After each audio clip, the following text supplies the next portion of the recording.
এই তিনজন যদি ছাড়া পায় তাহলে ভারত না মহাভারতও কেঁপে উঠবে। ভারতকে সাবধান করে দিতে চাই, তোমরা এখনো ক্ষমা চাও বাংলাদেশের কাছে, তা না হলে খুবই ভয়াবহ হতে পারে।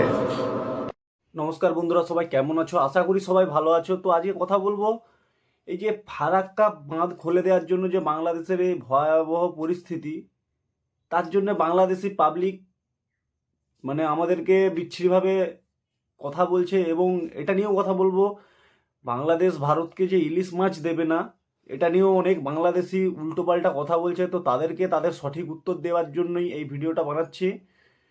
তো আমার চ্যানেলে যারা নতুন তারা অবশ্যই চ্যানেলটিকে লাইক, কমেন্ট, সাবস্ক্রাইব করবেন এবং পাশে থাকা বেল আইকনটি অলে সেট করে নেবেন, যাতে আমার পরবর্তী ভিডিও নোটিফিকেশান সাথে সাথে আপনাদের কাছে পৌঁছে যায়।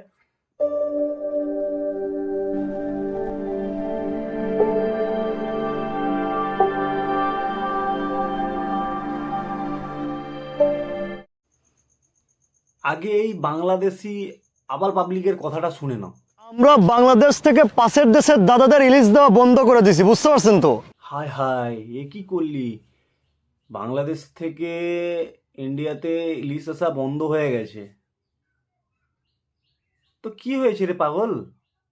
তাতে কি হয়েছে? শালা ইলিশ কেন আমাদের সুন্দরবনে ইলিশ পাওয়া যায় না? সেগুলো কি তোদের বাংলাদেশ থেকে আসে নাকি? তোদের ওই বাংলাদেশের ইলিশ তোদের এক একটার পেছনে ভরে ছেড়ে দেবো, তখন বুঝতে পারবি। এখন এর আগে পাশের দেশের দাদারা তাদের ফারাক্কার বাঁধ খুলে দিয়ে আমাদের বাংলাদেশের মানুষদেরকে পানির নিচে হাবুদাবু খাওয়াচ্ছে। এখন যখন আমাদের দেশের মানুষেরা পানির নিচে হাবুদাবু খায়, তখন পাশের দেশের দাদারা হাসাহাসি করে। আবার একদল দাদা এসে বলে, আরে দাদা, আমরা তো ইচ্ছা করে বাঁধটি খুলে দেই। আরে বাড়া, যদি ইচ্ছা করে বাঁধটি নাই খুলে দাও, তাহলে হাসাহাসি করো কেন বাড়া? তোদেরকে আগে একটা ভিডিওতে বলেছিলাম যে ফারাক্কার বাঁধ যদি খুলে দেওয়া হয়, তোদের বাংলাদেশের মানচিত্র থেকে বাংলাদেশ গায়েব হয়ে যাবে। দেখলি তো? আর তোরা এই যে বলছিস তোদের মনে হয় যে ফারাক্কার বাঁধ ইচ্ছে করে খুলে দেওয়া হয়েছে। ফারাক্কার বাঁধটা ইচ্ছে করে খুলে দেওয়া হয়নি, ঠিক আছে? তো এই যে তুই বলছিস না যে বাংলাদেশ জলে ডুবে গেছে, সেই জন্য তোমরা হাসাহাসি করছো। দেখ ভাই, যখন ইন্ডিয়া ওয়ানডে বিশ্বকাপ হেরেছিল না, তখন তোরাও হাসাহাসি করছিলিস, তখন আমাদেরও খুব খারাপ লেগেছে। এই যে আমাদের ইন্ডিয়াকে তোরা যথারীতিভাবে অপমান করেছিলি, এখনো অপমান করছিস, ঠিক আছে? এর জন্য আমরা কি করতে পারি তোদের ধারণা নেই। তো তোরা হাসাহাসি করেছিলিস, ঠিক আছে? এরপর আরও জল ছাড়া হবে, দেখবি তোদের হালটা কি হয়। তো ইন্ডিয়ার সাথে লাগতে যাস না, ইন্ডিয়া তোদেরকে মাটিতে ফেলে পুঁতে দেবে। না, মাটিতে ফেলে পুঁতার দরকার নেই, জলের নিচে ডুবিয়ে মেরে ফেলবে তোদেরকে। পানি এসেছে, পানি চলে যাবে, তোমরা কেন মজা লাও, মাস্তি লাও? ইন্ডিয়ার সাথে অস্ট্রেলিয়ার খেলা হয়, সেখানে ভুলবশত ইন্ডিয়া হেরে যায়, তো তোরা কেন মজা নিস, তোরা কেন ঈদ পালন করিস, সেটা আগে বলতো। তোরা কি মনে করছিস? তোরা যে বলছিস যে ইলিশ আমাদের মাংনা দিছিস নাকি আমরা কিনে খেয়েছি, তোরা কি টাকাতে কিনে খেয়েছিস বাড়া? আরে তুই জানিস না, আমরা ইলিশ তো কিনে খাই নাই, আমাদের তো পয়সা নেই, তোদের পুকুর থেকে তো চুরি করে নিয়েছি বাড়া আমার। এই তিনজন যদি ছাড়া পায় তাহলে ভারত না মহাভারতও কেঁপে উঠবে।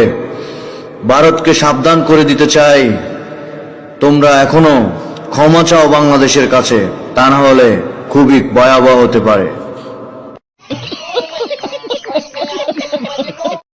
এই ভিডিওটা দেখার পরে নিজের রাগটাকে কন্ট্রোল করতে পারলাম না।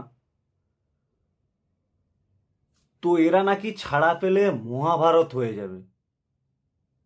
কে বে এরা? ইন্ডিয়াতে কত জনসংখ্যা আছে তোরা জানিস? তোদের ধারণা নেই, ঠিক আছে? আর ইন্ডিয়ার একটা মানুষ না তোদের 10 জনকে দেখে নেবে, আর আমাদেরকে দেখার দরকার নেই।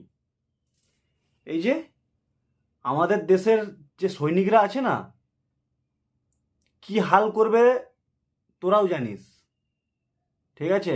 লাগতে আসিস না। আবার ফেসবুক ঘাঁটতে ঘাঁটতে এক জায়গায় দেখলাম যে ভারত চীন নাকি বাংলাদেশকে সাপোর্ট করছে ইন্ডিয়ার সাথে যুদ্ধ করবে বলে। একবার এসে লেগে দেখিস, একবার এসে লেগে দেখিস কেমন মজা। পাকিস্তান তো প্রায় টের পায়, একবার চীনও পেয়েছে। তো এবার তোদের পালা, তোরা আসিস লড়তে। তো আমাদের দেশের সেনাবাহিনীরা কি করতে পারে সেটা দেখিয়ে দেবে। তো ভিডিওটি যদি ভালো লেগে থাকে অবশ্যই চ্যানেলটিকে লাইক, কমেন্ট এবং সাবস্ক্রাইব করবেন, এবং পাশে থাকা বেল আইকনটি অলে সেট করে নিন যাতে আমার পরবর্তী ভিডিও নোটিফিকেশন সাথে সাথে আপনাদের কাছে পৌঁছে যায়।